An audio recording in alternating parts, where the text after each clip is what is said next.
This channel does not promote any violent, harmful, or illegal activities. All content provided by this channel is meant for an educational purpose only. আর যে খবরে আমরা লাগাতার নজর রেখেছি, পানিহাটির প্রাক্তন বিধায়ক নির্মল ঘোষের ছেলে গ্রেফতার। বিধানসভা ভোটে পানিহাটির পরাজিত তৃণমূল প্রার্থী তীর্থঙ্কর ঘোষ ড্রাইভারের লটারির টাকা ছিনিয়ে নেওয়ার অভিযোগ। বেশ কয়েকদিন ধরে তীর্থঙ্করকে খুঁজছিল পুলিশ। দক্ষিণেশ্বর থেকে তাকে গ্রেফতার করেছে খড়দা থানার পুলিশ। এই মুহূর্তে নিঃসন্দেহে সবথেকে বড় আপডেটে আমরা লাগাতার নজর রাখছি। পানিহাটির প্রাক্তন বিধায়ক নির্মল ঘোষের ছেলেকে গ্রেফতার করা হয়েছে। বিধানসভা ভোটে পানিহাটি এলাকায় পানিহাটিতে পরাজিত এই তৃণমূল প্রার্থী তীর্থঙ্কর এবং ড্রাইভারের লটারির টাকা ছিনিয়ে নেবার অভিযোগ তার বিরুদ্ধে।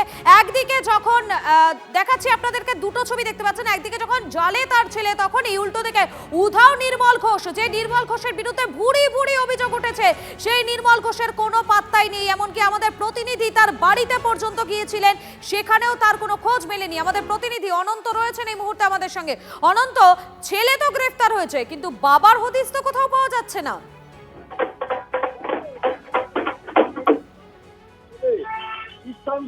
যখন ধরা পড়েছে, তার যখন জেরা চলছে, দফায় দফায় জেরা করছে। অনন্ত, তোমার কথা ভীষণ আস্তে শোনা যাচ্ছে।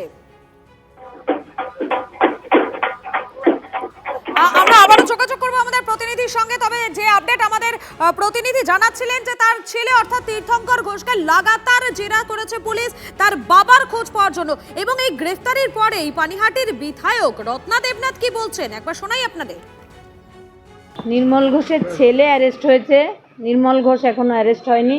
সোমনাথ দেও এখনও অ্যারেস্ট হয়নি। সঞ্জীব মুখার্জিও এখনও অ্যারেস্ট হয়নি। এরাই হচ্ছে সেই মানুষ যারা আমার মেয়েকে দ্রুততার সঙ্গে এনে পুড়িয়ে দিলে তথ্য প্রমাণ শেষ লোপাটকারী। তথ্য প্রমাণ লোপাটের যে হয়েছে তার শেষ তথ্য প্রমাণ লোপাটকারী একজন ধরা পড়েছে। ছেলে ধরা পড়েছে মানে বাবাও এবার ধরা পড়বে। কান টানলে মাথা তো আসবেই। মুক্তি পেল আজকে পানিহাটি।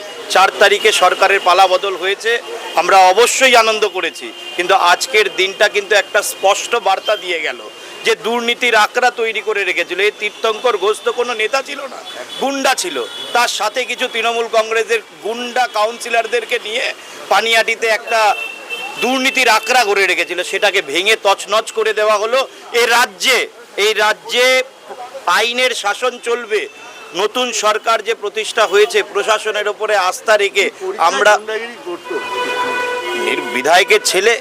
বিধায়কের ছেলে ছিল, এর থেকে বেশি পরিচয় তো আর কিছু দরকার ছিল না। এই বিধায়ক এখানে 25-30 বছর ধরে যে রাজত্বর কায়েম করেছিল, যে ক্রিমিনালদের যে দৌরত্ব তৈরি করেছিল, যত মার্ডার, খুন, জমি দখল করা, মানুষকে প্রতারণা করা, বহু ঘটনার সাথে নাম যুক্ত রয়েছে।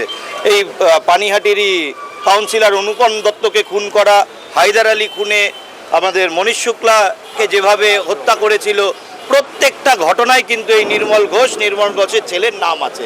একটার পরে একটা মামলা হবে। একটা মামলায় আজকে ঢোকানো হলো পোস্টপোল ভায়োলেন্সের। এবার কিন্তু মানুষ স্বতঃস্ফূর্তভাবে এসে একের পর এক মামলার লাইন লেগে যাবে খড়দা থানায়। মানুষের মন থেকে সে ভয় চলে গেছে। আজকে একটা খুশির দিন। আমরা পূর্ণ আস্থা রাখছি প্রশাসনের ওপরে যে সঠিক পদক্ষেপ নিয়ে একটা দৃষ্টান্তমূলক শাস্তি ওর জন্যে দায়ের করে এটা কিন্তু ক্রিমিনাল রাজকে মুক্ত করবে। পোস্টপোল ভায়োলেন্সের মামলা, যে বম্বিং করেছিল আমাদের বাড়ির ওপরে, আমার বাড়ির ওপরে বম্বিং করেছিল, সে মামলার সাথে আরও বিভিন্ন যত রকমের পোস্টপোল ভায়োলেন্স করেছিল, সেগুলো নিয়ে 2026 সালে মুখ্যমন্ত্রীর ওপরে পূর্ণ আস্থা রেখে আমরা কেস করেছিলাম। সেটার ফল আজকে আমরা পেয়েছি। আমরা সরাসরি চলে যাবো, আমাদের প্রতিনিধি অনন্ত রয়েছেন। অনন্ত, ছেলেকে তো গ্রেফতার করা হয়েছে, কিন্তু বাবা কোথায়? বাবার বিরুদ্ধে ভুরি ভুরি অভিযোগ। আরজি করের ঘটনার সময় আমরা দেখেছিলাম একাধিক অভিযোগ তার বিরুদ্ধে উঠেছে। এই নির্মল ঘোষ কোথায় রয়েছেন বর্তমানে? বাবাও যাবে, আমি তো বললাম বিনা জেল খেটে নির্মল ঘোষ বাড়ি ঢুকতে পারবে না। পানিহাটির মানুষ মেনে নেবে না, পানিহাটির মানুষ বাড়ি ঢুকতে দেবে না। কেন এত প্রতারণা, এত দুর্নীতি, মানুষের উপরে কত অত্যাচার করেছে। আমাদের পানিহাটির বোন, বাংলার বোন অভয়াকে যে দ্রুত দাহ করেছিল, তার মামলাও কিন্তু চলছে। ছাড়